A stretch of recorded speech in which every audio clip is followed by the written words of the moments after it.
Hello everyone and welcome to अरे। I hope आप सभी लोग अच्छे होंगे और मस्त होंगे। सो अरे is back with its interview series and this series will help you prepare for IBPS, SBI, RRB, PO, SO and many other government exams. In this interview series, we are going to cover everything from current trending banking news, economic news, digital transformations, IT related topics, and also static banking terminologies. We will also cover how to introduce yourself and how to answer HR related questions like strength, weakness, and important tips and tricks to crack your interview. So, this is part one, and in this, we will cover interview questions on current trending topic. Question number one hai, is merger the only solution to build global size banks? So, this topic is in news from quite some time. Merger की news हमें हर दूसरे दिन सुनने को मिलती है कि government wants to create large scale banks. So that is why this question becomes important because interviewer पूछ सकता है कि आपका ओपिनियन क्या है इस न्यूज पर. तो पहले आप वीडियो को पॉज कर लीजिए एंड खुद आंसर करिए. अब इसका आंसर आपको क्या देना चाहिए? No, merger alone can not create global size banks in India. और इसके पीछे वजह क्या है? देखो, पहले भी गवर्नमेंट ने कंसोलिडेशन किया है. 2017 में एसबीआई और उसके एसोसिएट्स का मर्जर हुआ था. 2020 में भी 10 पब्लिक सेक्टर बैंक्स को 4 में कंसोलिडेट किया था. लेकिन आज भी अगर हम देखें, सारे शेड्यूल कॉमर्शियल बैंक्स की कंबाइंड एसेट सिर्फ 3.3 ट्रिलियन है, which is barely half of China's ICBC, which is Industrial and Commercial Bank, जिसका टोटल वैल्यू है 6.7 ट्रिलियन. और इसके पीछे के रीजंस क्या है? तीन मेन रीजंस है. Limited domestic credit demand. देखो, अगर मर्जर हो भी जाए तो बैंक्स तब तक बड़े नहीं बन सकते अनटिल एंड अनलेस कोई बोरो करने वाला हो. अगर लार्ज बिजनेसेस, इंडिविजुअल्स बोरो ही नहीं करेंगे तो बैंक लोन किसको देगा? तो इसीलिए एलिजिबल बोरोअर्स का होना बहुत जरूरी है. क्रेडिट डिमांड का इंक्रीज होना बहुत जरूरी है. आज भी हम देखें तो क्रेडिट डिमांड सिर्फ 189 लाख करोड़ की है, which is much lower than global economic giants. Second क्या है? Under bank population and MSME sector. आज भी इंडिया की पॉपुलेशन का बहुत बड़ा पार्ट और MSME sector banking services use ही नहीं करते क्योंकि उनके पास क्रेडिट हिस्ट्री नहीं है, उनकी इनकम इनफॉर्मल है, कैश फ्लोज इरेगुलर है. तो इसलिए बैंक उनको हाई रिस्क परसेप्शन मानता है, इसलिए उनको लोन नहीं देता इतनी एग्रेसिवली. तो इसकी वजह से भी overall size of banking system restrict हो रहा है. थर्ड क्या है? Financial stability and too big to fail concerns. देखो, जब बैंक बहुत ज्यादा बड़े हो जाते हैं तो वो एक रिस्क बन जाते हैं एंटायर फाइनेंशियल सिस्टम पर. अगर आप 2008 का फाइनेंशियल क्राइसिस देखो तो large global banks like layman brothers, उन्होंने सिस्टमैटिक रिस्क क्रिएट किया था. तो इसलिए इन बैंक्स को कहते हैं टू बिग टू फेल, क्योंकि अगर ये लोग फेल हो गए ना तो फिर सारी इकोनॉमी सफर करती है. सो मोटा मोटी कंक्लूजन है कि while mergers help strengthen banks, they are not sufficient to create world scale banks. India should focus on expanding credit demand, improving financial inclusion, strengthening governance, and ensuring responsible lending. Building large banks is important, definitely, but it must not come at the cost of financial stability. तो I hope आपको ये question समझ में आया होगा. बढ़ते हैं अगले क्वेश्चन की तरफ. Question number two है, what is the significance of RBI's recent move to operationalize the digital payments intelligence platform? देखो, अगर आप लोग को इस प्लेटफॉर्म के बारे में नहीं भी पता तब भी आप एक आइडिया लगा सकते हो कि डिजिटल पेमेंट्स में एक इंटेलिजेंस प्लेटफॉर्म का क्या रोल हो सकता है. तो आरबीआई ने सेटअप किया है platform to strengthen fraud detection and prevention across all digital payment channels. ये प्लेटफॉर्म क्या करेगा? It will use network level data, AI based analytics and real time monitoring to identify suspicious transactions. और इसको data कहाँ से मिलेगा? It will get data from banks, NPCI, payment systems. और उसके बेसिस पे वो क्या करेगा? रियल टाइम मॉनिटरिंग करेगा and real time alerts generate करेगा, ताकि बैंक्स को इमीडिएट वार्निंग मिल जाए कोई भी रिस्की अकाउंट है क्या, या फिर फ्रॉडस्टर का अकाउंट ब्लॉक भी हो सकता है across the system and not just in one bank. तो इस वजह से क्या है, हम लोग कस्टमर का पैसा बचा सकते हैं इन केस उसके साथ कोई फ्रॉड भी हुआ है तो. क्वेश्चन नंबर थ्री है, recently the RBI announce special relief measures for tariff hit export sectors. What are these measures and why were they introduced? देखो हमें सबको पता है कि US has increase tariffs on Indian goods और ये higher tariffs की वजह से क्या हुआ है, Indian exports have become costlier leading to lower orders, delayed payments and cash flow pressure for exporters. तो इसकी वजह से RBI has introduced temporary relief measures just to reduce their financial stress. और these measures include first, moratorium on term loans.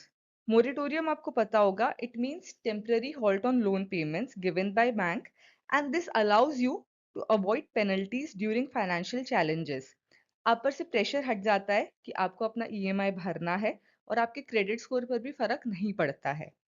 तो 1 सितंबर से 31 दिसंबर के बीच में मतलब 4 महीने का पीरियड का मोरेटोरियम दिया है, जिसमें आपको प्रिंसिपल और इंटरेस्ट के इंस्टॉलमेंट नहीं देने, मतलब एक्सपोर्टर्स को। सेकंड है वर्किंग कैपिटल रिलीफ, जैसे सीसी और ओडी अकाउंट्स पर भी जो इंटरेस्ट पेमेंट बन जाता है वो भी पोस्टपोन किया जा सकता है फॉर द सेम पीरियड और no interest on interest will be charge, सिर्फ simple interest will continue to accrue. Third है कन्वर्जन ऑफ अक्रूड इंटरेस्ट, जो भी इंटरेस्ट अक्यूमुलेट हो गया है उसे कन्वर्ट कर सकते हैं इनटू स्मॉल लोन्स। इसको क्या कहते हैं, एफआईटीएल, फंडेड इंटरेस्ट टर्म लोन, और इसको रीपे कर सकते हैं बाय 30 सितंबर 2026। एफआईटीएल की अगर मैं एक सिंपल लाइन में आपको डेफिनेशन बताऊं तो it means giving a loan for repaying existing loan, मतलब लेंडर बोरोअर को पैसे देता है to repay the interest component of an existing loan. So this is FITL. Fourth है reassessment of working capital limits. तो banks can reassess borrower का working capital limit, अगर exporters को और पैसे की जरूरत है तो वो टेम्पररीली इंक्रीज कर सकते हैं, फिर एडजस्ट कर सकते हैं उनकी वर्किंग कैपिटल लिमिट को। हम लोगों ने मेजर्स देख लिए और वाई वर दे इंट्रोड्यूस, उसका कंक्लूजन भी यहाँ पर है। बहुत सारे exporters in sectors like chemicals, apparel, leather, rubber, machinery, footwear, textiles, they are badly affected because foreign countries have raised tariffs. This has reduced export orders and created cash flow problems. Without relief, many exporter companies, especially MSMEs, they can slip into bad loans. तो इसलिए RBI wants to prevent healthy exporters from becoming financially stressed because of global factors that are beyond RBI's control. Fourth एक question नहीं बल्कि एक news है जो आप लोगों को पता होनी चाहिए, एंड आई थिंक आप में से काफी लोगों को ये ऑलरेडी पता होगा, बट जिनको नहीं पता है उनको एक ओवरव्यू दे देते हैं हम लोग। तो Bengaluru 7 crore cash van heist जो कि 19 नवंबर 2025 को हुआ है। अब इसमें क्या हुआ exactly, CMS which is cash management service, इनकी वैन ने कलेक्ट किए around 7.11 crore from HDFC bank currency chest Bangalore में से। ठीक है, और उन्होंने अपना रूटीन स्टार्ट कर दिया क्योंकि उनको एटीएम को रिफिल करना था अक्रॉस द सिटी। कौन कौन था वैन के अंदर, एक ड्राइवर था, एक कस्टोडियन था और 2 सिक्योरिटी गार्ड थे। कस्टोडियन कौन होता है, बेसिकली एक पर्सन होता है जो कि रिस्पॉन्सिबल होता है for handling, safeguarding and accounting the cash. ठीक है, तो ये अकम्पनी करते हैं ड्यूरिंग कैश ट्रांसपोर्टेशन और इनके पास डायरेक्ट एक्सेस होता है to money and to secure cash box. फिर क्या हुआ, नियर जयनगर अशोका पिलर एक हैचबैक ने उस वैन को ब्लॉक किया और पीछे से इनोवा में से कुछ लोग निकले जिन्होंने कहा कि वो इनकम टैक्स या आरबीआई के ऑफिसर्स है और उनको डॉक्यूमेंट चेक करने हैं।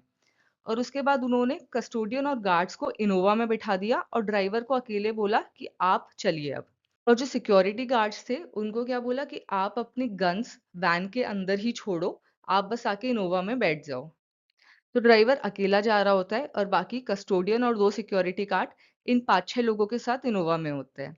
फिर ड्राइवर को वापस रोका जाता है और ये वाला जो गैंग है 5-6 लोगों का, फिर वो अपना वेपन दिखाते हैं और उसको गन पॉइंट पर 3 कैश बॉक्सेस ट्रांसफर कर लेते हैं एक अलग व्हीकल के अंदर और कैश लेके भाग जाते हैं। ठीक है, और बाकी लोगों को एक जगह छोड़ दिया जाता है डेयरी सर्कल पर, उनको कुछ हार्म नहीं किया जाता है।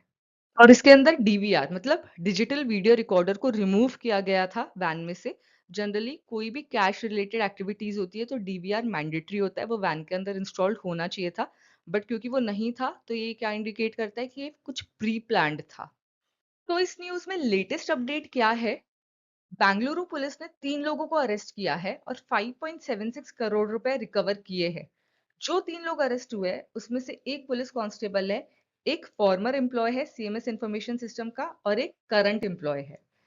सीएमएस इंफॉर्मेशन सिस्टम क्या है, ये इंडिया की लार्जेस्ट कैश मैनेजमेंट कंपनी है। बैंक क्या करते हैं, काफी चीजें आउटसोर्स करते हैं, जैसे कैश रिलेटेड वर्क सीएमएस को।